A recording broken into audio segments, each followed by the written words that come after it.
Hello students, let us today begin with the next topic, that is human reproduction. Human reproduction. So human reproduction, it is a 9R topic and has got a 7 marks weightage. Already we had discussed about the marks weightage as well as hours. In the human reproduction, we will deal about the reproductive system and the process. So humans are unisexual. Humans are unisexual and they are viviparous. Viviparous. So in the human beings, during the reproduction, we will come across the different stages. Let us go for the different stages of human reproduction. So the first one is the gametogenesis. Gametogenesis. Gametogenesis, as the name itself indicates, it is the gamete formation, and in the gametogenesis there are two types, that is oogenesis and spermatogenesis. Oogenesis and spermatogenesis.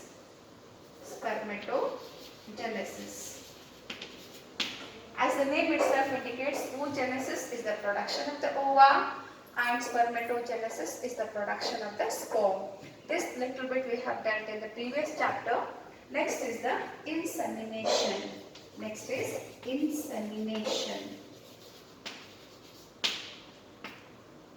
Gametogenesis, the gametes are produced in the gonads. Gametes are produced in the gonads, and as human beings are unisexual, they may be either male or female, and we observe here sexual dimorphism.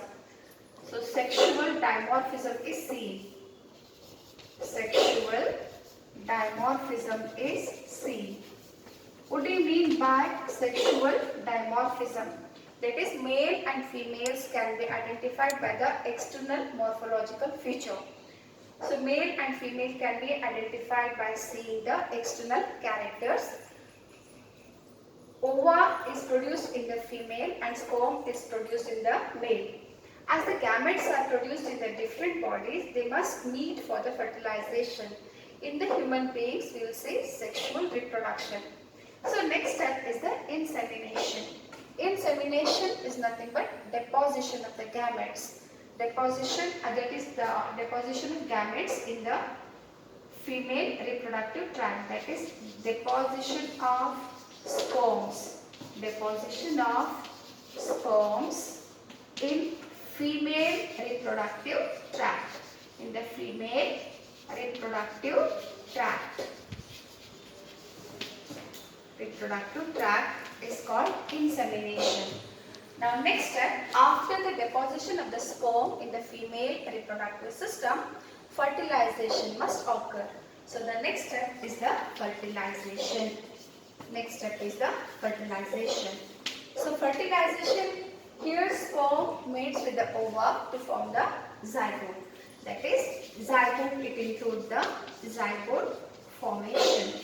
And you know that gametes are haploid in number and zygote is diploid in number. Gametes are haploid in number and zygote is diploid in number. So after the formation of the zygote will undergo cleavage. It will undergo a mitotic cell division and it will form the blastula. Different stages of development we will say, that is morula, blastula and gastrula. So the next step in the human reproduction, blastocyst formation. That is the blastocyst formation.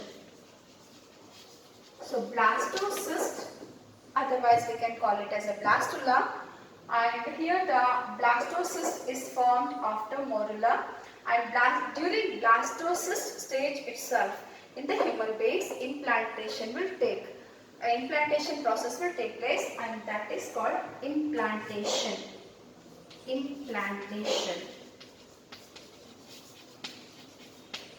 That is the attachment of the blastocyst to the endometrium, after which the embryo will develop.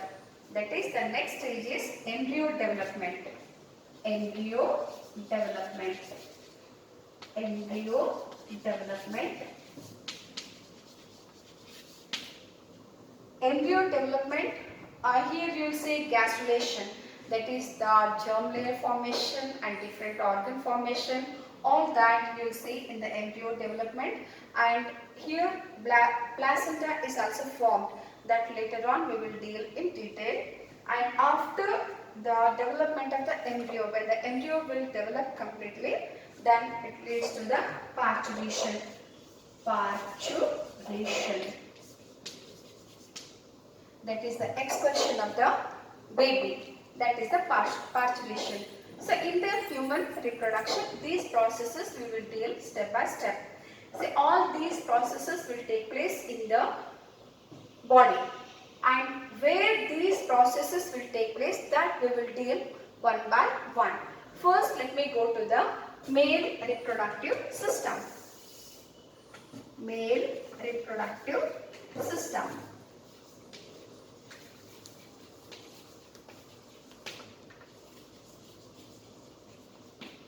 Male reproductive organs are present with the male organism, that is male in the human beings, and the male reproductive system includes mainly the primary sex organs, primary sex organs, secondary sex, primary sex organs. Primary sex organ includes a pair of testes, and then secondary sex organs. Secondary sex organs. Secondary sex organs are also called as accessory sex organs. They are also called as accessory sex organs. It includes an accessory glands and accessory ducts.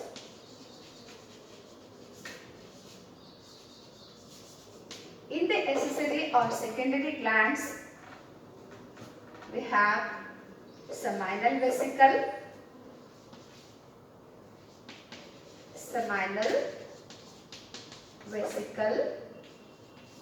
prostate gland,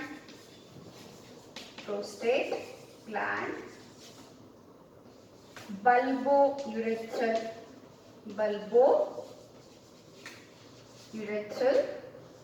gland. These are the three glands which will assist the primary sex organs during the sperm formation and transport. Accessory ducts, it includes rete testis, vasa efferentia, vasa deferens, and urethra, can say urinogenital duct.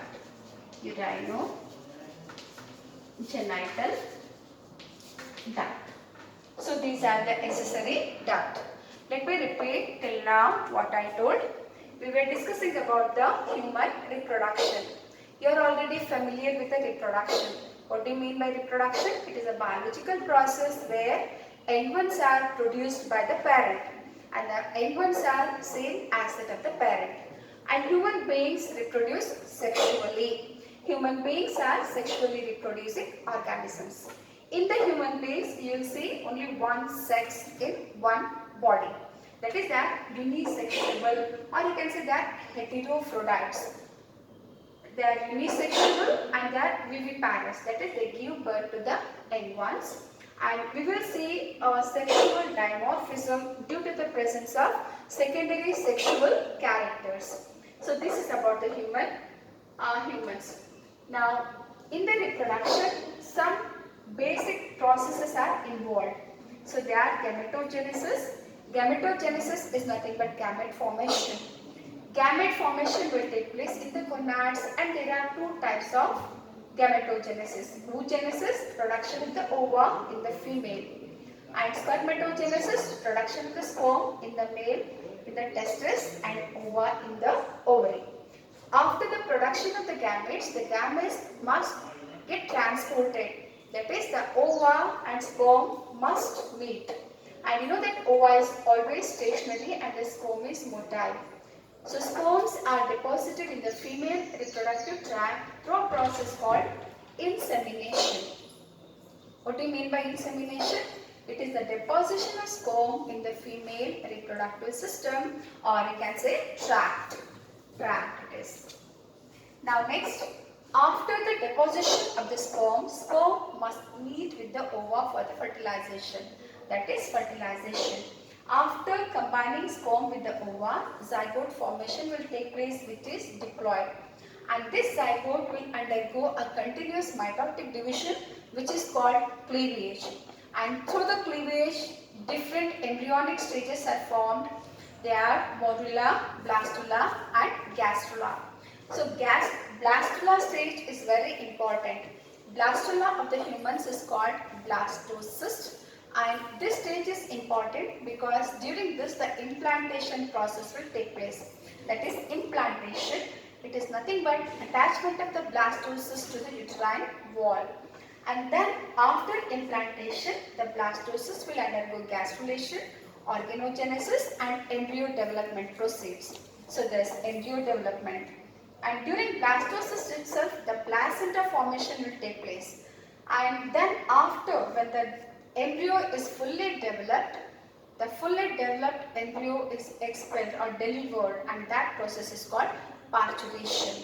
So these are the basic stages, these are the important stages which will take place during reproduction.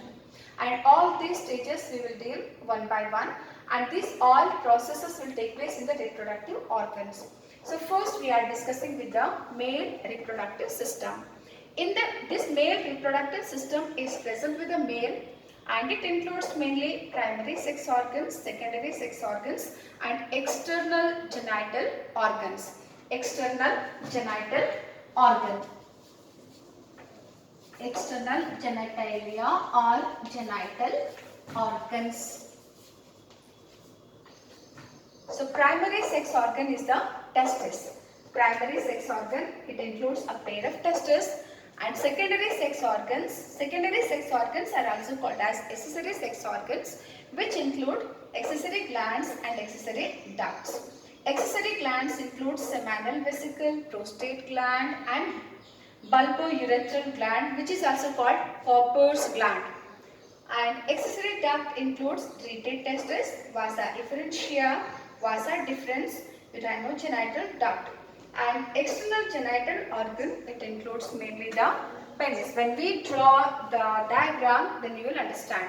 So let me go to the next. Now let me go to the primary sex organ. Primary sex organ, it includes the pair of testes.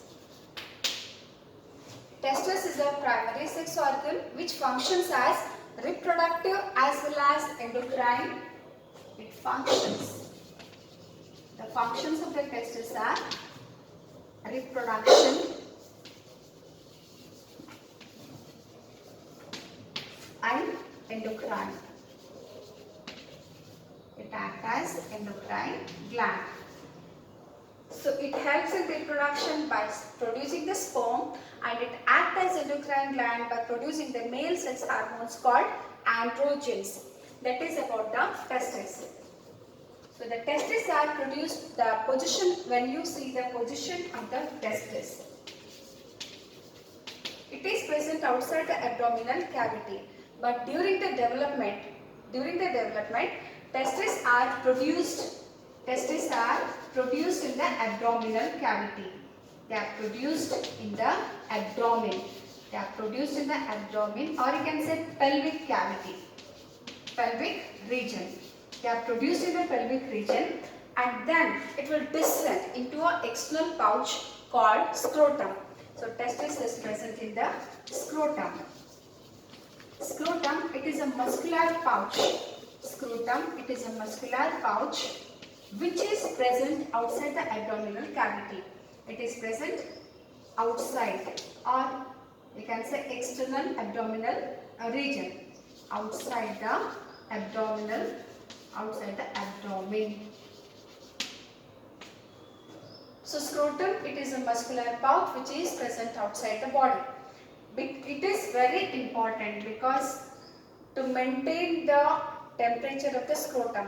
Usually the temperature of the scrotum is less than the body temperature, 2 to 3 degrees Celsius less. It is less to maintain the body temperature, to maintain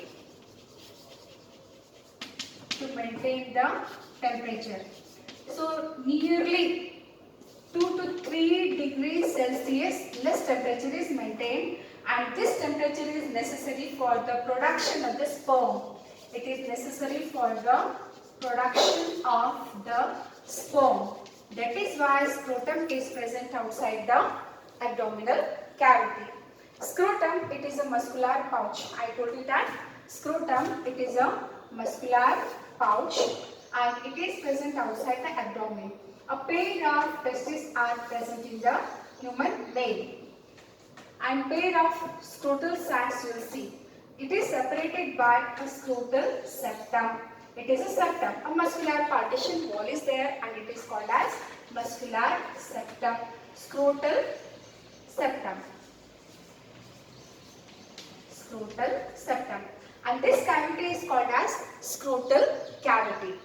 This cavity is called as scrotal cavity. Scrotal cavity, or it is also called as vaginal cavity. It is also called as vaginal coelom. It is also called as vaginal coelom.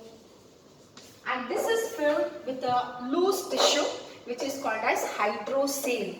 Hydrocele tissue filled with hydrocele. It is filled with hydrocele tissue. And in this scrotum, you will see the testes. A pair of testes are present. Testes are oval in shape. And the length of the testis is nearly 3 to 5 centimeter.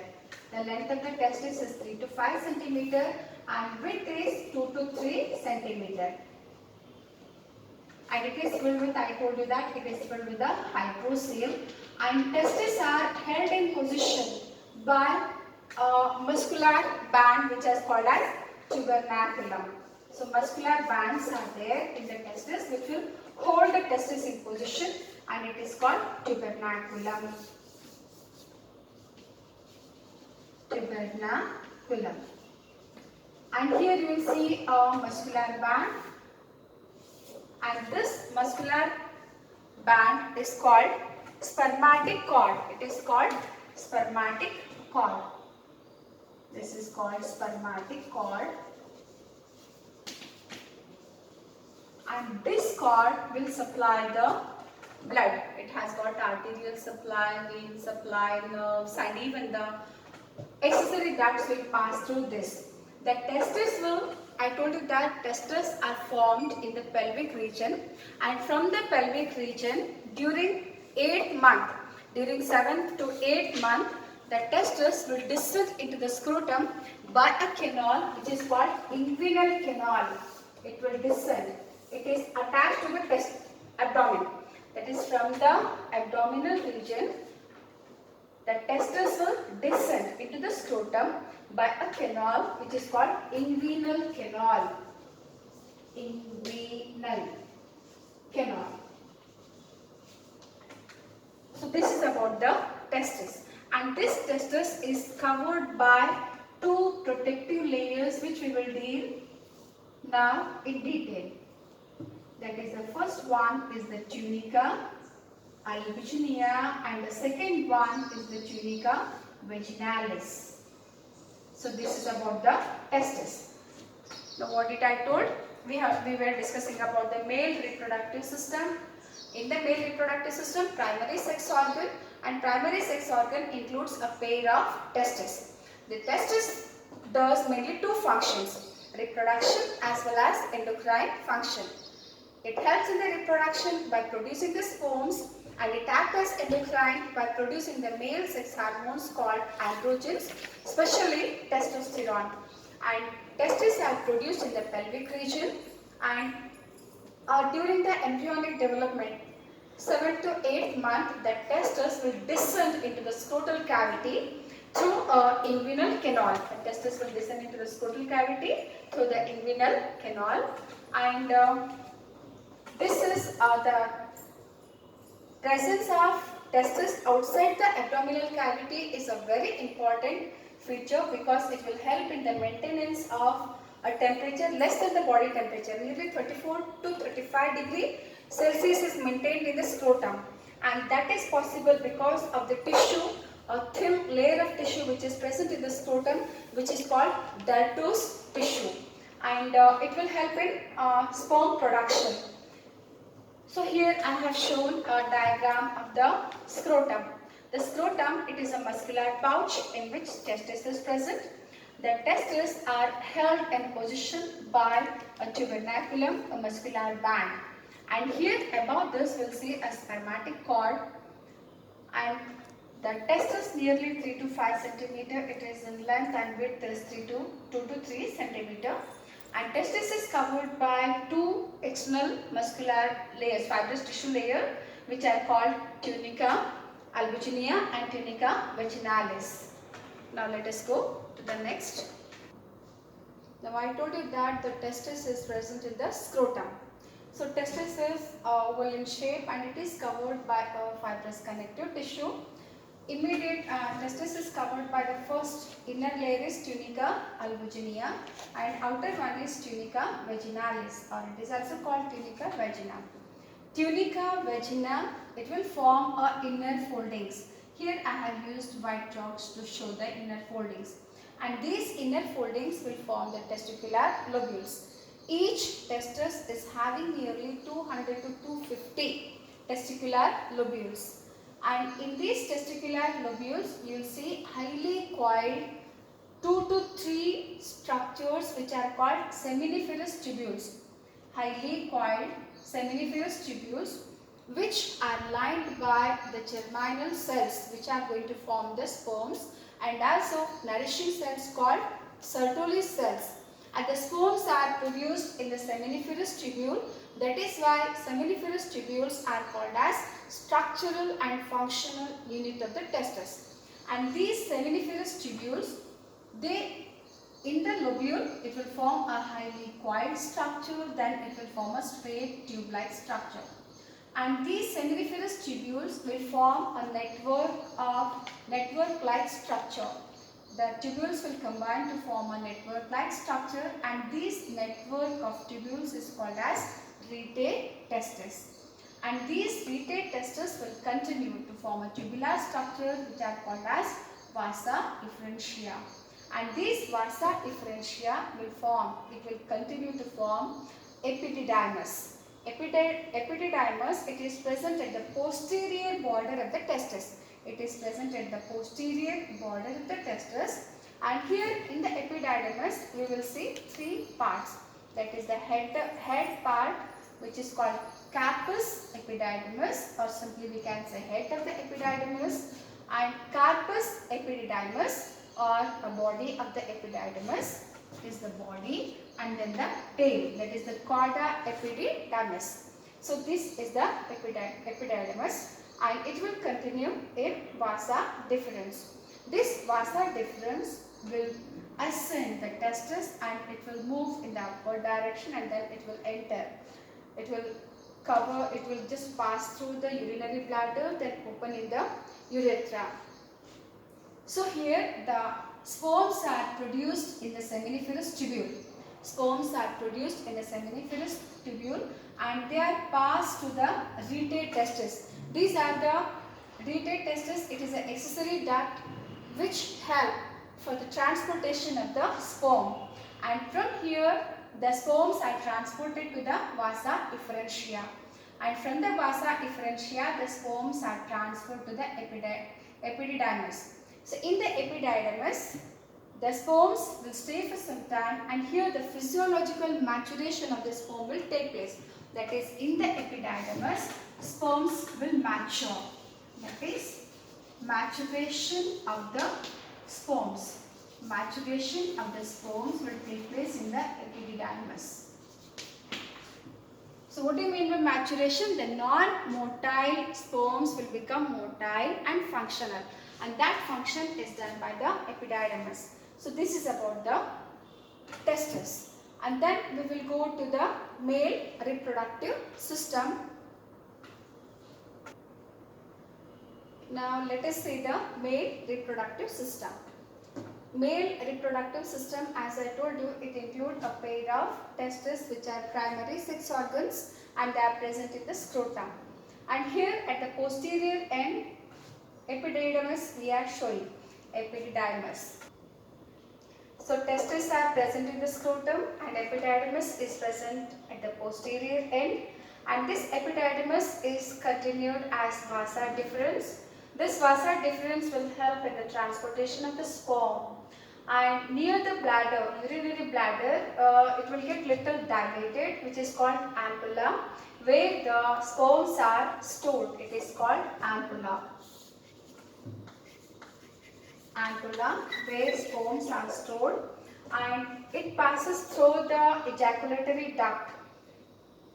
So these ampulla will continue, and here the accessory duct, that is seminal, accessory gland, that is seminal vesicle, will join to form the ejaculatory duct. During copulation, the sperm along with the seminal plasma, that is semen, will get ejaculated through the reproductive organ.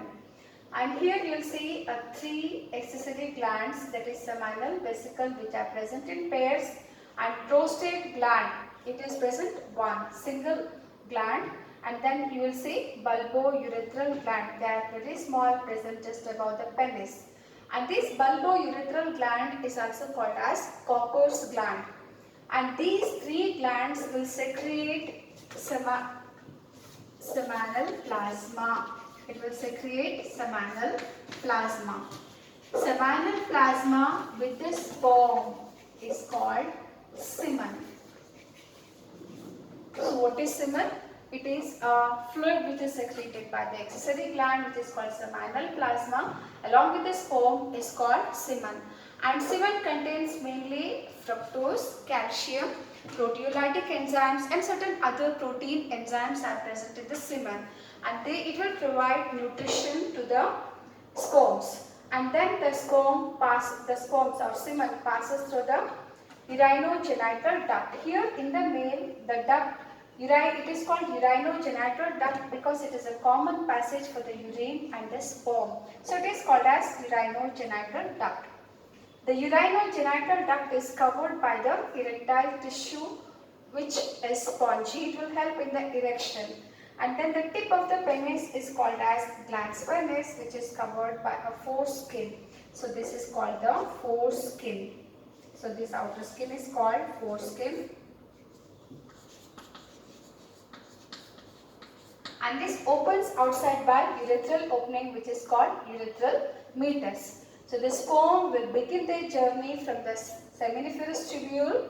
It is asked question in CT. Usually the passage of the sperm will be asked. The sperms are produced in the testes, mainly in the seminiferous tubule. Then it will get transported to the retate testes, vasa efferentia, epididymis, vasa deferens, and then it will come to the ejaculatory duct, and through the ejaculatory duct, by a process of ejaculation during copulation, it will come out through the urethral meatus. One ejaculation nearly it contains 3 to 4 ml of semen, which contain nearly 300 to 400 million sperms. So this is about the male reproductive system. This diagram is important for 5 marks and it is asked in the annual exam. You have to practice the diagram. So just take down the diagram. So I told you that it is a very important diagram for the annual exam, asked for 5 marks. Nearly 3 to 4 times it is asked. So what does it include? You have to draw the primary sex organ, that is testis. And testis is present in the scrotum. What is scrotum? It is a muscular pouch which is present outside the abdomen. Why testes are present outside the abdominal cavity? To help the production of the sperm, and the production of the sperm require less temperature than the body, nearly 2 to 3 degrees Celsius less temperature, and that is maintained by the scrotum. And scrotum, because of the deltoid muscle, can contract and expand. When the temperature of the scrotum will increase, the testes will descend through the abdomen, then the temperature will come down. If the temperature will become less in the testes, that the muscles will retract and the testes will move up near the abdomen. Thus, it will help in maintaining the temperature. And then epididymis, which is present at the posterior border of the testis. What is the function of the epididymis? The function of the epididymis is temporary storage and the physiological maturation of the sperm. So here the sperm will gain the capacity of motility and they will mature, gain the capacity of fertilization. From here they will travel through the vasa deferens. What is the function of the vasa deferens? It is an accessory duct. It will just help in the transportation of the sperm, and then it will enter into the ejaculatory duct. And this ejaculatory duct receives the connection of the three accessory duct glands, that is seminal vesicle, prostate and bulbourethral gland. I told you bulbourethral gland is also called as Cowper's gland. It is also called as Cowper's gland. Seminal vesicle, prostate and bulbourethral gland will secrete the seminal plasma, a fluid in which sperms are present, and this seminal plasma, I told it contains a nutritive substance fructose, calcium which will help in the motility of the sperm, and proteolytic enzymes which will help in the penetration of the ova during fertilization, and some other enzymes which support in nourishing the sperms. So then it will come in the ejaculatory duct. From the ejaculatory duct it is sent out, expelled. It will get ejaculated during the copulation. And I told each ejaculation contains 3 to 4 ml of semen, which has got 300 to 400 million sperms. So this is about the structure of the male reproductive system, very important for theory as well as CET.